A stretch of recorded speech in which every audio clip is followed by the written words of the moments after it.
to you. Good morning, good morning. Won't you share with a friend or two? Good morning, good morning, good morning to you. Good morning, good morning, good morning to you. Well, it's relationship time. We have Everyday Narcissism that we're reading from and Vindicating the Vixens. We did read briefly from a book called Lead Yourself First. I recommend that you go and read it.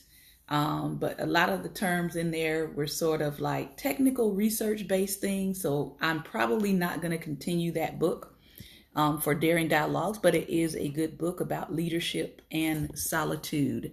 Good morning. Good morning. So I want to welcome you, if you're here for the first time, to Daring Dialogues, our actual live stream broadcast. We are regularly on Periscope, and I will leave the Periscope link up here for you a little bit later if you want to join us in listening to the audience response. But we're on Periscope and Facebook Live here at the same time. And every single day of the week, we talk about something different. Beginning next week, though, we are moving to an evening broadcast. And so our evening broadcast will be on at 6 p.m. Eastern Standard Time. And we'll be covering some of the same topics, but we'll just be doing it in the evening. On Mondays, we cover inspiration. I try to share something with you that I hope will be inspirational for the top of your week. On Tuesdays is Black Table Talk, where we talk all things Black history, Black news, Black people. Wednesdays, that the day we're in now, is relationships. So we're covering things today about our personal relationships and one example out of a biblical relationship.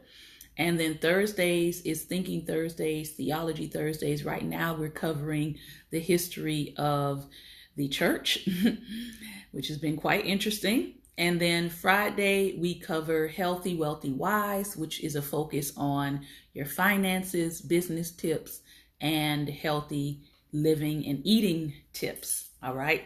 So depending on what your interest is, you may find yourself here one day a week or all 5 days.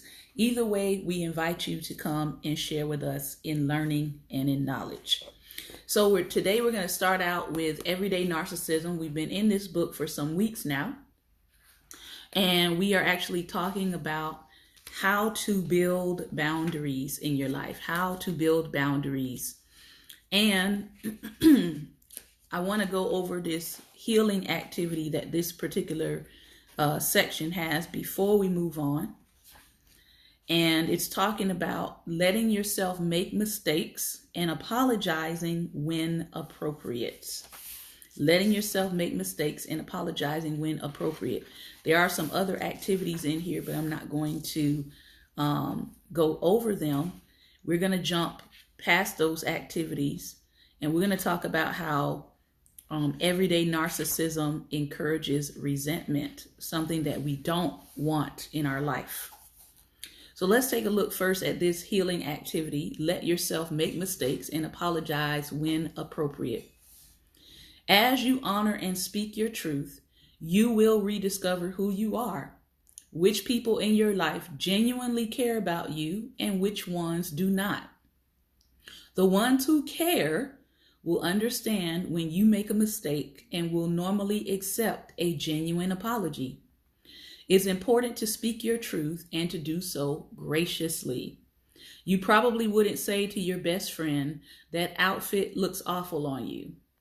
Instead, you're more likely to say, "I don't think that's as flattering as some of the other outfits you wear." If you like it, then that's what matters. As you practice speaking your truth, sometimes you may unwittingly do so in an unkind way. This doesn't mean it was wrong to express yourself honestly, only that it's important to practice kindness and compassion at the same time. Now, I know there are some people out here in the world who say, forget compassion, forget kindness.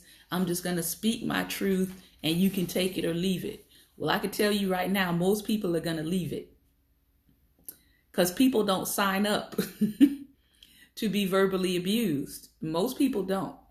All right. So we do need to learn how to speak our truth with kindness and compassion. For example, if you shout at your friend, back off and stop badgering me. You honored yourself by setting a boundary. However, you also dishonored your friend by shouting and swearing at them. Now, notice I didn't use the swear words because I don't use swear words in my vocabulary. But in the example that they gave, that's a part of what they consider as dishonoring. Instead, you might have said, I heard what you want. Thanks for telling me. Now I need to stop talking about this. When you do speak unkindly, I recommend a simple and honest apology. However, don't apologize for speaking your truth or for getting angry or being who you are. None of those require an apology. Instead, you can say, I'm sorry I got angry. I'm sorry for the way I expressed my anger, though. That might have hurt you. So what do we need to know about our emotions? Behind all the myths and principles of everyday narcissism is an unrealistic expectation. You don't have your own emotions or needs because they make other people feel uncomfortable. When we are young, the most significant other people in our lives are generally our parents or our guardians. Very likely, they were not allowed to have their own emotions and needs as children either. As a result, they didn't know how to take care of their own feelings because they weren't allowed to have them. And so everyday narcissism can get passed down from generation to generation like a genetically inherited illness. In addition, because we don't have much access to our emotions or know much about how to take care of them, we generally have ineffective boundaries. Because of everyday narcissism, most of us were never taught how to take care of our own hearts or how to know and communicate our own emotional needs. When we experience sensations in our body, we don't know how to understand what those sensations are telling us. Instead, we might have learned to disconnect from our body and therefore our emotions. Our emotions are not ideas. They are intensely physical. They are the language of the body. Our emotions hold or embody a great deal of wisdom, and we need to learn to listen to them. Letting ourselves fully experience our emotions is a huge step toward healing and happiness. It also helps prepare our heart to forgive. Part of experiencing these emotions is naming them, which actually goes into the next activity about learning how to listen to and name your emotions. There is a planner out that I found to be quite interesting and quite fascinating. I think it's called the Mood Planner or the Mood Calendar. I'm going to try to see if I can find it online and maybe post a link. But every single day, it actually has several charts in there where you can color code it and actually start tracking your emotional health every single day. And you can actually go back and look and see if there are specific times of the month or specific times of the day in which you're showing the same emotional pattern, which I think is really good for people who lack emotional intelligence or struggle in that area. I think it's a pretty awesome planner. I'm actually going to order it for a couple of my students for this year because I know some of them are going to need it. So I'm going to go ahead and order them. All right. Let's talk about how everyday narcissism encourages resentment. As we've seen, everyday narcissism teaches us to focus on what other people want us to do and be, and to ignore our own desires. So as we grow up, many of us become proficient at pleasing others and recognizing what other people want of us. We become pleasers. People really like us for this.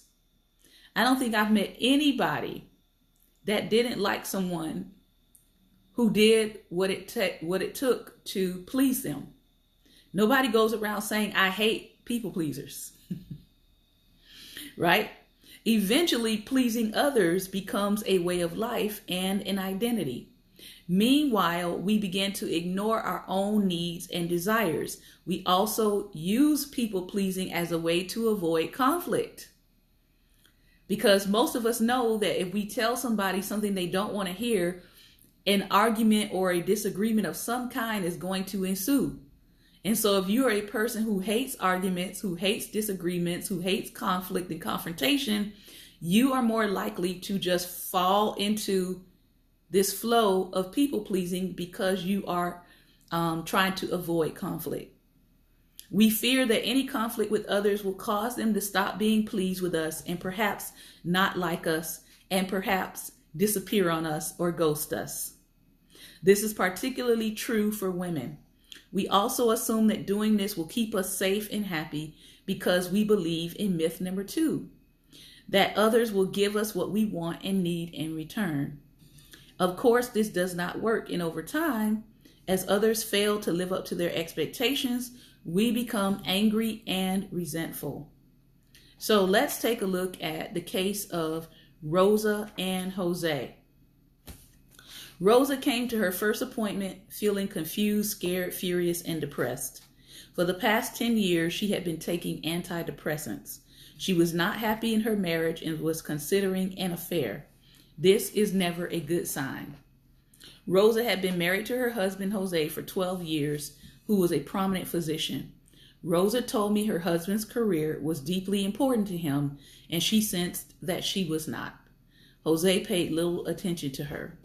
Rosa was not passive or unaware of her feelings. She told her husband how unhappy she was and what she needed. He would seem to listen and then simply ignore her concerns. He had done this from the beginning of their marriage. I told Rosa that it was very helpful that she was aware of her own emotions, yet it was clear she was also steeped in myths and principles of everyday narcissism. These kept her feeling like a victim of her husband. In therapy, she began to look at her own narcissism, how fully she embraced it, and how unhappy it made her. She made a decision to live a different life. Rosa realized she had married her husband because her mother had strongly encouraged her to. Her mother thought it would be great for her daughter to be married to a doctor. Looking back, Rosa wasn't even sure that on her own she would have chosen him as her husband. Over time, she began to listen to her own wisdom. She decided to separate from Jose for 6 months and see what happened. Soon her anger began to subside as she started to let go of her everyday narcissism. After 9 months, she was able to go off of antidepressants, which she had been on for 10 years. At first, she was afraid to tell her mother, who lived on the West Coast, about the separation. I encouraged her to accept the fear and tell her mother anyway, though I warned her that her mother would probably use the myths of everyday narcissism to try to shame her back into a position. That's exactly what happened. Rosa's mother said to her, I can't believe you separated from Jose. Don't you know how much that hurts your father and me? Not once did Nina express any concern for Rosa or ask about why she had made her choice or try to learn how she was doing. Rosa and Jose eventually got back together. Jose became much more respectful toward Rosa and more concerned about her feelings and needs. He also learned to genuinely listen. For her part, Rosa learned how to step out of her everyday narcissism, how to take care of herself and set boundaries, and not think that Jose was responsible for her happiness. As a result, she realized that she now wanted to be married to Jose. To our repeated shock and disappointment, everyday narcissism doesn't make us safe or happy. Furthermore, people don't give us what we want. In fact, often they take from us or want or expect more. As Rosa did, we imagine that everyday narcissism will eventually pay off, yet it never does. We start to get angry that others aren't paying attention to us or giving us what matters to us. We have lived in these myths and took care of them. Why aren't they living in myth number 2, that they are responsible for our happiness? We start to feel resentful. Over time, these resentments build. And either out loud or to ourselves, we say, after all I've done for them, the least they could do is X, Y, and Z. Or all I want for you to do is that too much to ask? We become martyrs in our own life story because we have bought into these myths that people are responsible for our happiness when they are not. Here's what's actually happening. We want others to respect our desires, yet we don't respect our own desire. We want others to treat us as important, but we are not treating ourselves as important. At the same time, it feels frightening to stop pleasing other people and stand up for ourselves and give ourselves what we want or need and tell others clearly what we want from them. We know they might not say yes or give us what we want. Worse, they might also reject us, tell us we're selfish and bad, and then leave us.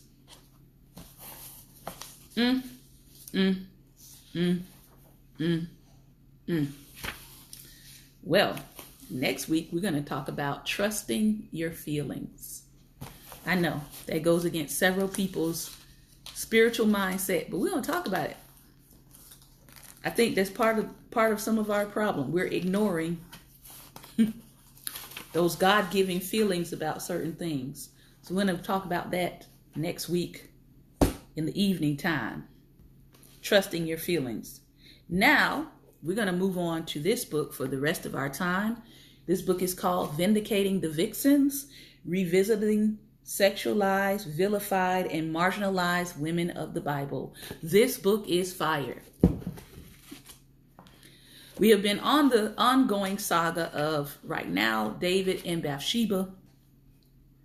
We have talked about Bathsheba. We've talked about the definition of sexual assault, which David committed against Bathsheba. We have talked about Uriah the Hittite, Bathsheba's husband, and what David might have known about him and why this was such a really, really bad idea for David to sexually assault Bathsheba. And we also talked about David's cover-up of what he had done to Uriah the Hittite. So we're going to continue on in this narrative about Bathsheba's conception for the second time. Later, Bathsheba conceived again and bore David another son, Solomon. After his birth, Bathsheba's name does not appear until David lies on his deathbed. Following the prophet Nathan's advice, Bathsheba approaches David and informs him that his son by Haggith, Adonijah, is making plans to appoint himself king. She urges David to appoint a successor to the throne before Adonijah steals the kingship. Now, this is very interesting because David is now on his deathbed, and you would have thought that this is the same man who orchestrated and planned, the worship, the 24-hour worship that everybody talks about, how he organized that, right? How he was a military strategist, a military leader, how he was actually getting all the supplies together and plans so that his son could build the future temple. You would have thought that he wouldn't have waited until his deathbed to remember that somebody needed to be appointed as the next king. Like, why would he drop the ball on that? Very, very concerning. David thus appoints Solomon as the next king. Afterward, Adonijah approaches Bathsheba with a petition. The text makes the tension between them apparent as Bathsheba asks him, "Do you come peacefully?" When he answers in the affirmative in 1 Kings 2 and 13, she listens to his request. He wants her to petition her son Solomon to give Adonijah, David's concubine, as wife. Bathsheba agrees, but her next move is open to interpretation. Marrying a former king's concubine was generally perceived as a ploy to gain royal authority, and it seems unlikely that Bathsheba would not know this. She knew all too well the cunning ploys that people in power might pull. Bathsheba makes good on her word, and she petitions Solomon to give Abishag to Adonijah. But one must wonder if she did so as a way to alerting him that his half-brother's supposed treachery was near. Her tone of voice may have indicated to Solomon that she did not expect him to grant her request, or hinted that he should get rid of his brother.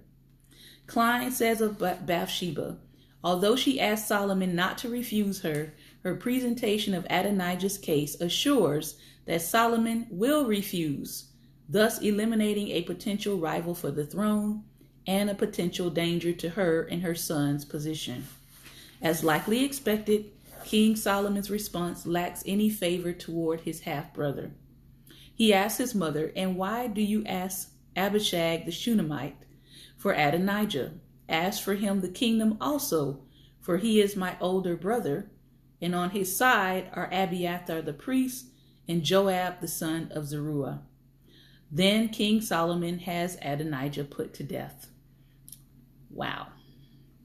No other direct mention of Bathsheba is given, though some scholars believe she might be the woman who taught the oracle of Proverbs 31 to her son. Additionally, the Gospel of Matthew references Bathsheba in the genealogy of Christ as the wife of Uriah, though her name is not specifically mentioned. The narrative sequence of 2 Samuel 10 through 12 highlights one of King David's darkest points and God's great displeasure over David's sin. Though God does not depose David from the throne, his actions parallel Saul's in his downward spiral before losing the kingdom.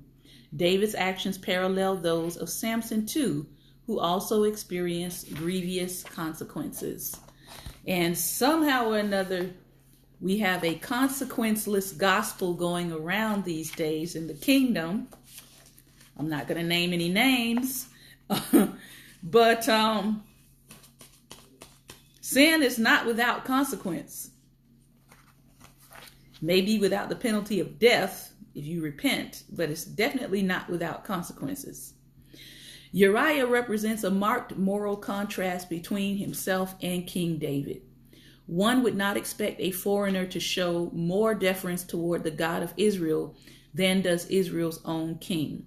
Yet Uriah's actions prove righteous, while David shows no respect to Yahweh or his fellow man. As chapter 11 begins, Bathsheba finds herself without a voice and the victim of King David's lust. She suffers consequences for the sin of another, including the loss of a child. Later in life, she gains a more influential voice and helps secure the throne for her second son. Sakenfield makes three noteworthy observations about the end of Bathsheba's story. First, she is moved from the silent victim to no longer being silent. She speaks in the royal presence of first her husband David, then of her son Solomon, and she is treated deferentially. Second, despite her new outspokenness, the narrator is still interested in the king and succession to the throne. He does not give us access to Bathsheba's thoughts as she decided whether and how to comply with requests made of her. And Bathsheba disappears each time as soon as her part is finished. Finally, she is still portrayed as a relatively dependent and less powerful person than the men around her. In each instance, she acts in accord with what a man has asked her to do and say. She appears only when responding to the concerns and wishes of others. In sum, Bathsheba, the queen mother, has power, but she does not function as an independent agent. The reader is reminded that Bathsheba still acts within the regulations and requests of the men in her life. The prophet Nathan enlists her to go to King David Adonijah asked her to petition Solomon. Her actions are at the request of others and for the primary benefit of others. The men around her have more social power. The fact that the text demonstrates her positive influence later in her life shows her to be a woman of good character and suggests that she was not held responsible for her earlier sexual encounter with David. If she had seduced David, it is unlikely that the prophet Nathan would have sought after her help or that King David would have actually valued her advice. Even Adonijah considered her influential. Finally, her son Solomon honored her in the court. 1 Kings 2:19. So, a closer look at the biblical text. What did the author intend and what did the original hearers think when they heard the story of David and Bathsheba? Taking a look at the language elements helps us to dismantle some false assumptions that modern readers are now bringing to the story and help shed light on the narrative accounts involving Bathsheba. Hebrew narrative of the scene. In Hebrew storytelling, some narratives divide the action into scenes. Jacob Licht writes, each scene presents the happenings of a particular place and time, concentrating the attention of the audience on the deeds and the words spoken. This scene is described in narratives with the analogy of film frames. The stories in the Bible are like frames from which films are made. Each one exists separately, and they are combined in a certain order to make the greater narrative. But an individual frame has no life of its own outside of the film as a whole. The narrator chooses each element of the story with careful intention. Thus, details left untold are also decided upon with great deliberation. Reading through the narrative of David and Bathsheba, readers will find that each part plays a specific role in this story. Dialogue. Dialogue is crucial to the development of Hebrew narrative, so much so that the author writes, everything in the world of biblical narrative ultimately gravitates toward dialogue. Because to the ancient Hebrew writers, speech seemed the essential human faculty. By exercising the capacity of speech, however imperfect, he was made in the image of God. Certainly, dialogue forms a portion of the narrative essential to dramatizing for the reader what must be seen and heard rather than merely summarized. Author proposes in any given narrative event, especially at the beginning, the point at which the dialogue first emerges will be worthy of special attention. And in most instances, the initial words spoken will be revelatory, perhaps more in manner than in matter, constituting an important moment in the exposition of character. In the David and Bathsheba narrative, the first piece of dialogue is, and David sent and inquired about the woman. And one said, is not this Bathsheba, the daughter of Eliam, the wife of Uriah the Hittite? This identity question seems to function as a way of pointing out how David should treat Bathsheba by highlighting her societal role. It introduces to the reader the question of what David will do with his acquired information. The details of the messenger's response might arouse relief in the reader at first. As expected, response is that David's not going to take his neighbor's wife, particularly the wife and daughter of some of his closest comrades. But the details eventually serve only to highlight the premeditated event of David's next action. David saw a beautiful woman. After inquiring about her, he found out her identity as a woman married to one of his mighty men. His negative choice marked a key turning point in his own life. Notably, the narrative emphasizes David's choice in the matter without any consideration of Bathsheba's feelings.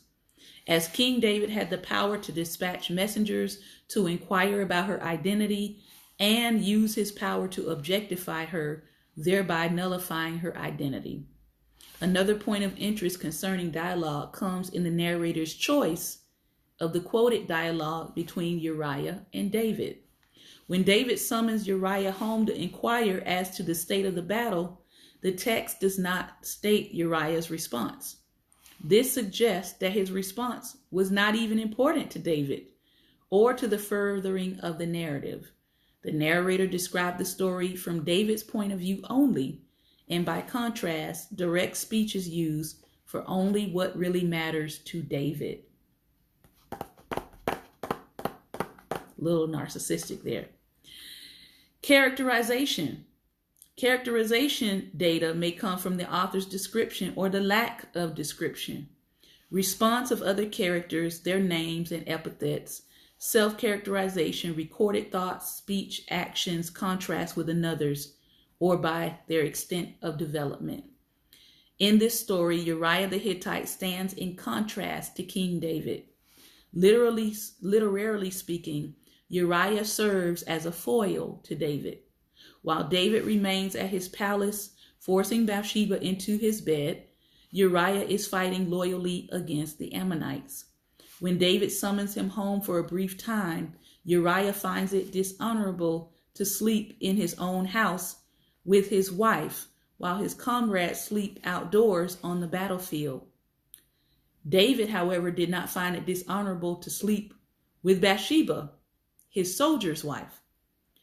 Caruvilla aptly describes the contrast. You have the loyal, abstinent, and self-sacrificing soldier is requisitioned as a foil for the disloyal, indulgent, and selfish king. In other words, David, who has been an admired hero up until this point of the book, now becomes the bad guy in the story. And that's one of the things that makes scripture very, very fascinating, because sometimes the good guy becomes the bad guy. And we know that most of us, when we're writing about ourselves, are not really going to be writing the bad parts about ourselves, which tends to make the text believable, because David is not just the hero all the time. His faults actually get laid out in the scriptures as well. The narrator purposefully writes the account in such a way as to highlight the actions of David as evil, which prepares for the main focal point of God's displeasure with King David as noted. A brief analysis of characterization with the help of Adele Berlin's approach reveals helpful information pertaining to Bathsheba's role. Though the text gives information about David and Uriah's character, little is said about Bathsheba. She does not play the role of the main character or even the secondary character, but is viewed as something different altogether. This is a literary distinction between a flat character and a round character. Flat characters are built around a single quality or trait. Round characters are much more complex, manifesting a multiple of traits and appearing as real people. She prefers to use a different label and adds a category for the total of 3. You have a full-fledged character, a flat character, and what's called the agent. She also points out that a biblical character may fall into a particular character in one account, that a biblical character may differ in yet another story. In the case of Bathsheba, she finds her portrayed as a passive object or as a functioning agent. The narrator subordinated her character and gave no reference to her point of view. The text does not mention whether or not she actually mourned the death of Uriah, her husband, or that of her child, but no other emotion is revealed. The text does mention that she mourned Uriah's death and that of her child, but none of her other emotions are revealed. This mention of Bathsheba's grief over Uriah's death and that of her child further serves as an indictment against David for causing her grief and provides another example of her innocence. If she had tried to seduce David or even help conspire with David concerning Uriah's murder, it seems unlikely she would have exhibited such grief, as described by the word lament, a verb depicting deep sorrow and mourning. In contrast, the reader learns much about David's emotions. Desire overcame him. Frustration filled him when he could not get Uriah to return home for an evening. Nathan's confrontation led to his anger at the rich man in the story, and then shame when he recognized his own sin. Finally, David mourned for his child's illness. It is also interesting to note that Bathsheba's proper name is absent from most of the story. It occurs once when a messenger says to David, "Is not this Bathsheba, the daughter of Eliam, the wife of Uriah the Hittite?" Its next occurrence is not until after the child has died, where the text says, "Then David comforted his wife Bathsheba and went in to her and lay with her, and she bore a son and called his name Solomon." The absence of the name assigned to Bathsheba depicts her still as an object of David's lust rather than as a person to whom he gives proper respect and identity, and it additionally suggests that she has no share in David's guilt. The rest of the narrative refers to Bathsheba with impersonal phrases such as "a woman bathing," "the woman was very beautiful," "inquired about the woman," and "the woman conceived," "lie with my wife," "the wife of Uriah," "his wife to be your wife," "the child that Uriah's wife bore to David," as well as various forms of feminine pronouns scattered throughout the account. The narrator portrays Bathsheba mainly as a complete non-person who is not even a minor character, but simply part of the plot. She is an agent performing a function integral to the story. This does not make her responsible for David's iniquity. She is not an equal party to the adultery, but only the means whereby it was achieved. Later, when Bathsheba appears again, she becomes a central character in the story of securing Solomon's kingship as successor to David. She is referenced now as a full-fledged character, whereas in the earlier account, her voice was limited. Here, Bathsheba finally has a greater voice. That's a lot to chew on.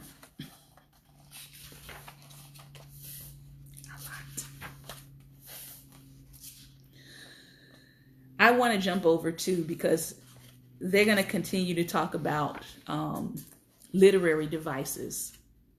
And I know you all probably don't want to hear me keep reading about literary devices.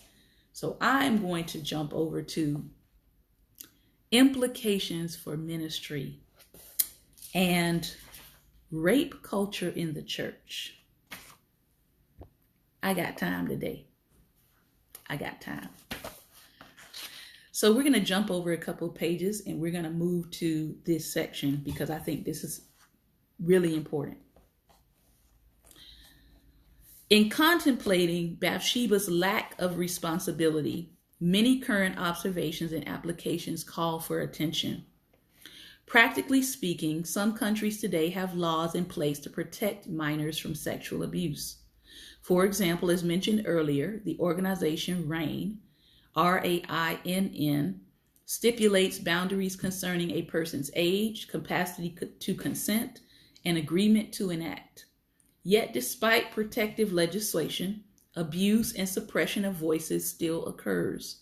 Some Christian leaders abuse their power in sexual relationships.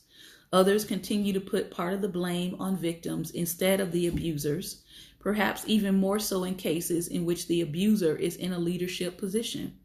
What might be done to change this and give victims a greater voice? Rachel Marie Stone is a blogger, author, and editor for Christianity Today. She wrote an article discussing the damage that has been done to victims by those in positions of power, particularly spiritual leaders.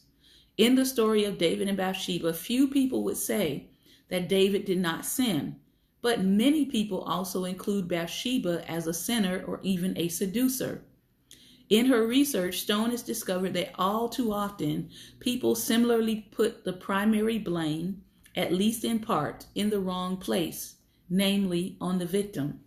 Stone interviewed a representative of the Hope of Survivors, an organization dedicated to bringing support, hope, and healing to victims specifically of pastoral sexual abuse.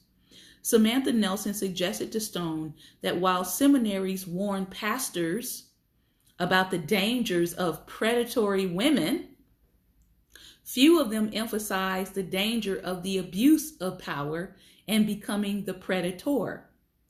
Nelson also added, we see a lot of predatory pastors. It's more often the case than not that a pastor will have abused more than one person. Sometimes there's a young, inexperienced pastor who crosses a line, but generally we see a lot of repeat offenders who pick out vulnerable people and groom them for abuse. Survivors of pastoral abuse often find themselves angry with the church and suspicious of all spiritual leaders. This anger comes in part due to a lack of understanding and compassion toward them from the faith community, as well as the misuse of biblical stories such as this one of David and Bathsheba. The biblical narrative does not suggest that David was a predator who groomed Bathsheba for his own sexual appetite. Furthermore, neither the current day office of pastor nor the church existed yet. However, David still held a position of authority over a theocratic nation, and he used his power to victimize a person with far less social power. It appears that what made David's sin possible was secrecy, and what brought forth his confession of guilt was the threat of exposure. For the sake of justice and for the sake of healing, faith communities must acknowledge that compassionate attention and full apologies are needed. Rape culture in the church. Blogger Heather Soloria, in an article adapted for the Junia Project, brings additional thoughts to the table in her post, A Cautionary Tale About Rape Culture in the Church, and #Take Down That Post. Soloria referenced an article posted in June 2014 in Leadership Journal from a pastor convicted of felony against a student in his youth group. The article received backlash across several social media platforms, including blogs, Twitter, Facebook, and resulted in the massive use of the hashtag Take Down That Post. Soloria describes one of the main problems with the article. The author described the statutory rape for which he is currently incarcerated as an extramarital relationship and implied mutual consent and responsibility by the victim. Reading between the lines, it seems the victim was in middle school when the abuse began.